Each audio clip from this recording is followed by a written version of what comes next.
नमस्कार। जैसे साल बदला है वैसे बिहार में राजनीतिक सरगर्मियां भी तेज हो चुकी हैं। ऐसे में तमाम पार्टियों की हुंकार, क्योंकि इस साल 2025 में ही बिहार विधानसभा के चुनाव होने हैं। सभी लोग अपनी अपनी जोर आजमाइश में लग चुके हैं। अब प्रश्न ये उठता है कि क्या चिराग पासवान मुख्यमंत्री बनेंगे कि क्या तेजस्वी यादव मुख्यमंत्री बनेंगे। बिहार की जनता ने भी मन बना लिया है कि कौन मुख्यमंत्री बनेगा। लेकिन आज हम इस वीडियो में चर्चा करने वाले हैं कि आखिरकार 2025 का बिहार का अगला मुख्यमंत्री युवा होगा, या चिराग पासवान होंगे, या तेजस्वी यादव होंगे, या फिर वहीं नीतीश कुमार फिर से 9वीं बार शायद मुख्यमंत्री पद की शपथ लेंगे। देखिए, चिराग पासवान को लेकर लगातार ये बातें चलती हैं कि चिराग पासवान एक युवा चेहरा है और आने वाले समय में बिहार के मुख्यमंत्री बन सकते हैं।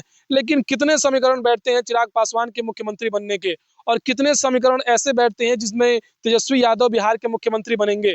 तो सबसे बड़ी बात यह है कि जब चिराग पासवान को लोग कहते हैं कि मुख्यमंत्री बनेंगे या मुख्यमंत्री के मटेरियल हैं, तो ऐसे में सवाल यही उठता है कि क्या एनडीए से अलग होकर चिराग पासवान बिहार में चुनाव लड़ेंगे। अगर बिहार में चिराग पासवान एनडीए से अलग होकर चुनाव लड़ते हैं, तब भी वो उतनी सीटें नहीं ला पाएंगे जितनी बिहार में बहुमत के लिए आंकड़े चाहिए। बिहार में बहुमत साबित करने के लिए 243 में से जितनी सीटें चाहिए उतने चिराग पासवान अकेले के दम पर नहीं ला सकते हैं। तो यहाँ तो बिल्कुल स्पष्ट हो सकता है कि अगर उन्हें एनडीए गठबंधन में रहते हुए मुख्यमंत्री का फेस नहीं बनाया जाए तो वो मुख्यमंत्री नहीं बनेंगे, फिलहाल के लिए ये क्लियर है। लेकिन एनडीए किसको मुख्यमंत्री पद का चेहरा बताएगी, ये भी समझने वाली बात है। लोग कह रहे हैं कि नीतीश कुमार फिर से करवट लेंगे। ऐसे तमाम खबरें सोशल मीडिया पर चलाए जाने लगे हैं जो पिछले कुछ दिनों से कि शायद नीतीश कुमार फिर से करवट ले लेंगे। लेकिन अभी क्या है कि नीतीश कुमार ने क्लियर कहा है कि अभी वो फिलहाल किसी के साथ, मतलब इंडिया गठबंधन के साथ जाना नहीं चाहेंगे।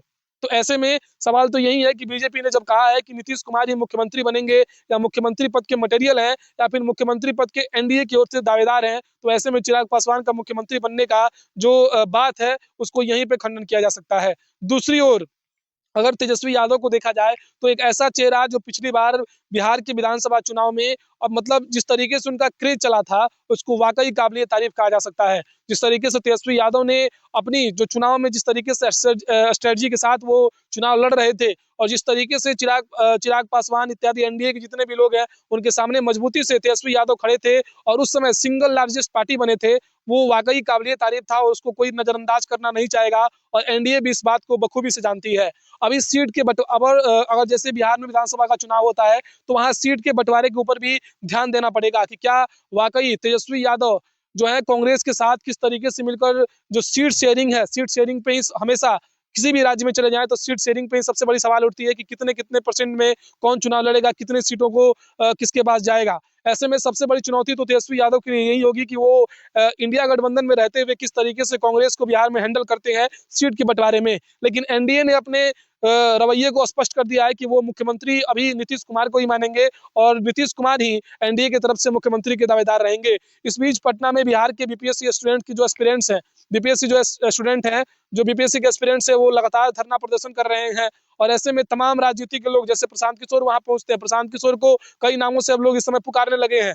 और वहीं पप्पू यादव भी बिहार में ट्रेन जो रोकने की बात उनकी जो सामने आई थी कि ट्रेन रोकने के लिए वो उनके समर्थक और वो पहुंच गए थे। तो ये भी अब बिहार में बीपीएससी के स्टूडेंट जिस तरीके से प्रदर्शन कर रहे हैं, ये भी क्या बिहार विधानसभा के समय में एक बड़ा मुद्दा बनेगा, ये भी देखने वाली बात होगी।